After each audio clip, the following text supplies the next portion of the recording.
নিরামিষে দিনগুলোতে কিন্তু একটা ভাবনা থেকেই যায় যে কি এমন রান্না করে খাওয়া যায় যেটা বেশ সুস্বাদুও আর পেটও ভরবে, সকলে মন ভরে খাবে। এর জন্যই আজকে বানিয়ে ফেলেছিলাম নিরামিষ পুঁই শাক। এর জন্য সর্ষের তেলে প্রথমেই ফোড়ন হিসেবে দিয়ে দিতে হবে কালো জিরে আর শুকনো লঙ্কা। অবশ্যই কিন্তু সর্ষের তেলেই গোটা রান্নাটা করতে হবে।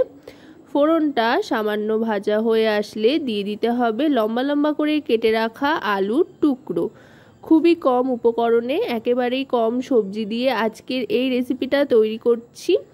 শুধুমাত্র পুঁই শাকটা পাওয়া গেলেই হলো। তারপর বাদবাকি যা যা এখানে ব্যবহার করেছি সবটা কিন্তু মোটামুটি আমাদের বাড়িতেই থাকে। আশা করব রেসিপিটি আপনাদের ভালো লাগবে। ভালো লাগলে অবশ্যই রান্নাবাটি চ্যানেলটিকে সাবস্ক্রাইব করে লাইক শেয়ার কমেন্টের মাধ্যমে আমাদের পাশে থাকবেন আর পাশে থাকা বেল আইকনটি অন করে দেবেন সবার আগে সমস্ত রকম নতুন রান্নার নোটিফিকেশান পাওয়ার জন্য। কারণ আপনাদের নিয়ে আপনাদের জন্যই কিন্তু আমাদের চ্যানেল। এবার দিয়ে দিলাম পুঁই শাকের ডাঁটাটাই প্রথমে দিয়ে দিচ্ছি, এতে করে ডাঁটাগুলো একটু ভাজা হয়ে যাবে। তার সাথে কয়েকটা চেরা কাঁচা লঙ্কাও দিয়ে দিয়েছি। ডাঁটাটা নরম হয়ে আসলে খেতেও বেশ সুস্বাদু লাগে। এবার একে একে সমস্ত গুঁড়ো মশলা দিচ্ছি। এখানে প্রথমেই দিয়ে দিচ্ছি হলুদ গুঁড়ো 1 টিস্পুন পরিমাণে। হলুদ দেওয়ার পর এবার এতে দিয়ে দেব পরিমাণ মতো লবণ। এবার দিয়ে দেব এতে কাশ্মীরি রেড চিলি পাউডার। সাধারণত কাঁচা লঙ্কার যতটুকু যা ঝাল তাতেই হয়ে যাবে। কাশ্মীরি রেড চিলি পাউডারটা দিলাম সুন্দর একটা রঙের জন্য।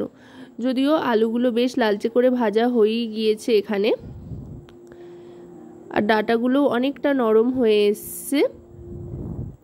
এবার পাতাগুলো দিয়ে দিচ্ছি। পাতাগুলো দিয়ে দেওয়ার পর আলতো হাতে একটু মিশিয়ে নিচ্ছি।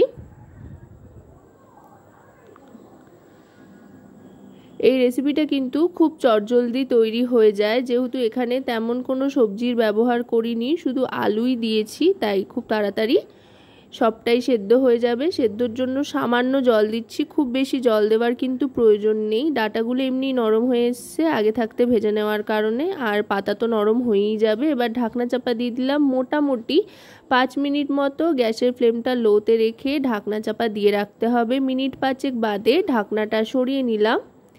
এবার আরও আরেকবার সবটা ভালো করে মিশিয়ে নিচ্ছি। দেখুন মোটামুটি কিন্তু সমস্তটাই সেদ্ধ হয়ে গিয়েছে, আলুটা একেবারে নরম হয়ে গিয়েছে। রান্না কিন্তু এই সময়ের মধ্যেই 80% তৈরি হয়েই যাবে। এবার যেটা করতে হবে, গ্যাসের ফ্লেমটা লো থাকা অবস্থাতেই এর মধ্যে দিয়ে দেব সামান্য চিনি। এটা অপশনাল, যদি না চান তো নাও দিতে পারেন, তবে নিরামিষী রান্না যেহেতু চিনি দিলে কিন্তু বেশ ভালো লাগে। চিনিটা দিয়ে মিশিয়ে নেওয়ার পর তারপরে দিয়ে দেব সর্ষে বাটা। এখানে সাদা আর কালো সর্ষে একসাথে মিশিয়ে সমপরিমাণে বেটে রাখা রয়েছে, তারপরে সেটা জলে গুলে এখানে দিয়ে দিলাম। আপনারা চাইলে যে কোনো এক রকমের সর্ষেও ব্যবহার করতে পারেন, আপনাদের যেটা পছন্দ, সাদা অথবা কালো যে কোনো একটা সর্ষে বাটাও ব্যবহার করা যেতে পারে। এবার সর্ষে বাটা দিয়ে ভালো করে মিশিয়ে নিচ্ছি।